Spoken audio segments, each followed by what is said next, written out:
안녕하십니까. 인사팀 직설의 윤호상 소장입니다. 오늘은 저번 시간에 이어서 인사직무에 대해서 얘기를 하는데, 저번에는 인사직무에 대해서 전반적인 어떤 업무를 하는지를 말씀을 드렸습니다.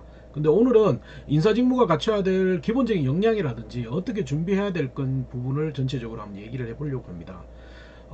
인사 부분은 저번에도 얘기했듯이 사람을 다루고 사람을 관리하는 쪽이기 때문에 다양한 역량이 필요할 것 같지만, 솔직히 소개는 시켜드리는데 이런 역량들이 모두 필요하다고 보기도 조금 애매한 부분이 있긴 있습니다.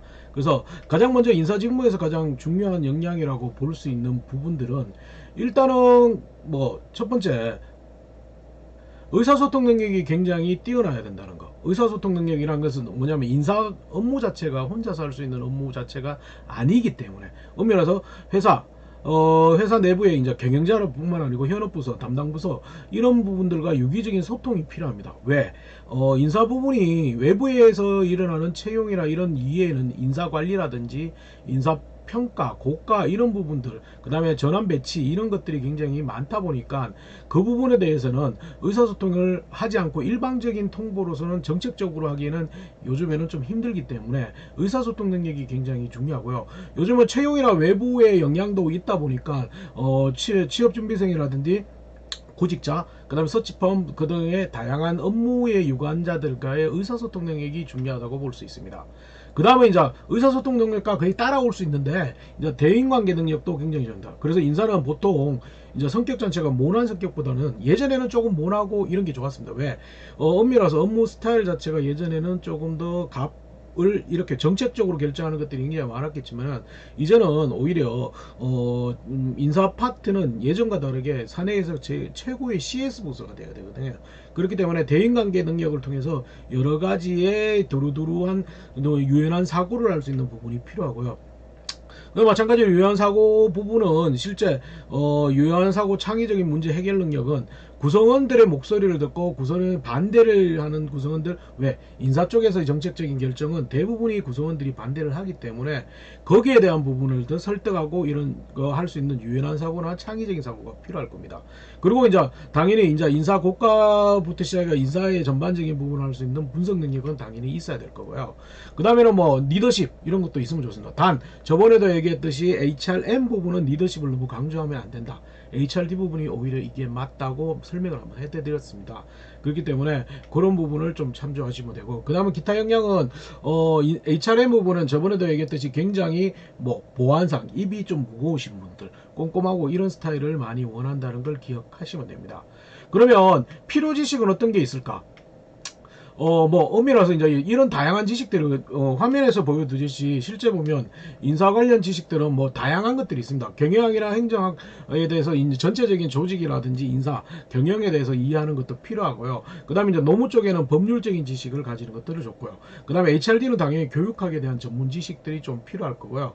그 다음에 기타 지식으로 뭐 전체적인 이해력이 필요한데, 산업이나 제품에 대한 이해력은 입사를 하시고 난 다음에 충분히 또 뭐랄까 조금 더 열심히 공부하시면서 하는 부분이 있기 때문에 그 부분은 향후에 관심을 좀 두시더라도, 경영학 행정학 부분이 많이 포괄적인 학문이는데 엄밀해서 이 지식 자체도 좀 애매한 것들이, 왜냐하면 인사 업무가 과거와 다르게 누구나 할 수 있는 영역이 되고 있습니다. 그래서 실제 이공계에서 뭐 예를 들어서 삼성전자 같은 경우는 뭐 정확한 인원을 관리하고 정확한 인원을 뽑고 이런 과정에서 보면 꼭 경영의 행정학을 선택한 것이 아니고, 혹시 공대 엄밀해서 이공계 전공자들도 굉장히 많다는 거. 그리고 중견기업에 뜬금없이 이런 데는 제가 뭐 아는 모 기업의 같은 경우는 오히려 인사 담당자가 성악 전공자도 있고요. 그래서 오히려 인사 부분이 누구나 할 수 있는 부분, 누구나 어떤 학문가에게 구애 없이 포괄적인으로 할 수 있는 부분으로 많이 바뀌어져 있다. 그렇기 때문에 그 부분에 대해서 조금 생각을 해보시면 되고요. 관련 자격증은 없을까? 있습니다. 관련 자격증은 엄밀히 말해서 있다고 보기는 좀 애매한 부분이 있는데 국가 공인 자격증은 없는 상태고요. 인사와 약간 유사한 공인 노무사 자격증이 있는데 요거는 좀 생각해 보셔야 돼요. 공인 노무사는 인사 관리 쪽보다 노무 쪽이 약간은 치우치는 부분이 있어. 물론 포괄적으로 할 수 있는 부분이 공인 노무사입니다. 그 다음에 이제 경영 지도사나 뭐 이런 것들이 있는데 사설 자격증이 이제 이걸 반드시 인사를 들어가기 위해서 따야 된다는 건 아닙니다. 따야 되는 건 아니기 때문에 그 부분에 대해서는 반드시 따야 되는 건 아니다. 이렇게 인지하시면 되고요. 안경 안 썼네요. 공인노무사의 경우는 좀 생각해 보셔야 돼요. 공인노무사를 가끔씩 지원하는 친구들이 입사 후 포부에다가 입사 후에 공인노무사를 딴 다음에 보다 전문적인 인사 관리를 한다 라고 하시는데, 물론 그 부분이 맞기는 맞을 수도 있지만 좀 애매한 게, 솔직히 그렇게 공인노무사를 따서 입사 후에 잘하겠다라고 만약에 입사 후 포부에 적어놨다. 그럼 현재 근무하는 인사 담당자들은 대부분 어떻게 생각하느냐? 공인노무사를 따서 회사를 그만두겠다라고 생각하는 경향이 강합니다. 그렇기 때문에 그 부분은 노무 쪽에 공인노무사를 반드시 따야 되는 건 아니기 때문에, 자격증이란 부분은 본인이 필요에 따라서 입사 후에 따는 것은 충분히 가능하지만 꼭 그걸 반드시 따야 되는 부분은 아니라는 걸 좀 기억하셨으면 좋겠고요. 그럼 채용 전망은 경영 지원 파트. 경영 지원 파트는 어떤 거냐? 인사 총무 회계부터 시작해가지고 뭐 경영계획부터 시작해가지고 뭐냐면 내가 의사결정을 하면 정사에 영향을 미치는 부서가 경영 지원 직군입니다. 근데 이 부분은 여러분도 아시다시피 경영 지원 직군의 채용 인원이 많지가 않다는 거. 예전에는 엄밀히 와서 저희 때는 뭐냐면 굉장히 회사가 계속 매출이 늘어나기 때문에 경영지원 직군도 따라서 늘어났지만, 이제는 성장이 좀 정체되어 있기 때문에 좀 최소 인원을 뽑는 경우가 많고요. 그 다음에 이제 결혼이 생기더라도 결혼을 모집 안 하는 경우까지 생깁니다. 그렇기 때문에 이 부분에 대해서는 조금 생각은 예전보다는 채용 인원이 많이 줄어 있다는 걸 좀 기억하시고요. 업무 특성상 신입사원 소요가 그렇게 많지는 않는 분야입니다. 이게 전문성뿐만 아니고 전사적인 부분들을 관리하고, 그렇기 때문에 오히려 경력사원 충원도 일부 있다는 걸 좀 기억하시고요. 그 다음에 기존 업무, 앞에서 소개시킨 어떤 다양한 업무들이 아웃소싱이 많이 되어 있습니다. 대표적으로 급여관리도 외주에서 소싱을 해서 하는 경우가 많고요. 건태관리는 이제 시스템화되기 때문에 굳이 굉장히 많이 안 하는 편이고, 이게 또 총무팀에 좀 이관되어 있는 경우도 있고요. 노무관리도 이제 노무관리의 중요성이 약간은 이제 떨어지면서 공장 단위에 이관되는 형태로 되어 있고요. 교육훈련도 아까 교육과정 개발 부분은 좀 빠지면서 운영 파트 형태로 되다 보니까 그 인원 담당자들도 많이 줄어 있다는 걸 좀 기억하시면 좋습니다. 그러면 어떻게 준비를 하면 좋을까를 좀 생각해 봐야 되는데, 일단은 이 인사 직무는 우리 구직자들이 너무 막연하게 선호하는 직무는 맞습니다. 왜? 좀 엄밀해서 좀 폼나는 직무처럼 보여요. 뭐 채용 설명회도 오고 인사팀이 오고 이런 것들이 있는데, 그거는 이제 좀 생각해 보세요. 만약에 이제 그것도 채용 인원의 그 많은 숫자가 인사팀이 다 맞는지도 생각해야 돼요. 왜? 전국 단위에 요즘에는 대부분이 다양한 학교에서 채용 설명을 하는데 그게 인사팀 다 못 보내거든요. 그렇기 때문에 좀 인사팀 명함 사원증을 가지고 있더라도 인사팀이 아닐 경우도 있다는 거. 그리고 이 취업 전략 자체가 이게 뭐랄까 뭐 얘기 못하는 게, 뭘 준비해야 되냐고 저한테 물으면 저도 얘기하기가 좀 애매합니다. 왜냐하면 포괄적인 직무 형태로 많이 바뀌어져 있는 거기 때문에 조금 생각해 하셔야 되는데, 일단은 막연한 동기보다는 본인만의 장점 준비사항을 조금 증명하는 게 필요한데, 대기업 얘기했듯이 대기업, 중견, 중소기업들이 HRM, HRD가 다르다고 얘기했습니다.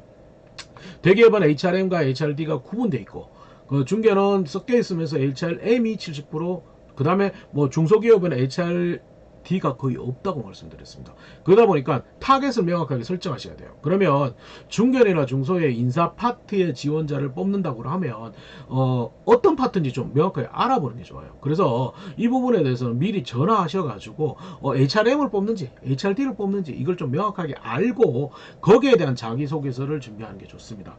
그리고 이제 소통이나 협상, 소통을 자꾸 강조하는데, 이 소통이 만능주의가 되다 보니까 소통을 뛰어넘는, 인사 쪽에서는 상대방에 대해서 의견이 차이 나는 사람들을 좀 설득하는 부분이 있기 때문에 설득 능력이라든지, 그 다음에 뭐 의사소통 능력에서 좀 더 나가가지고 문제 해결 능력, 이런 것들을 좀 강조하시면 좋겠고요. 면접에서는 사익보다는 좀 공익적인 형태를 좀 얘기를 한다.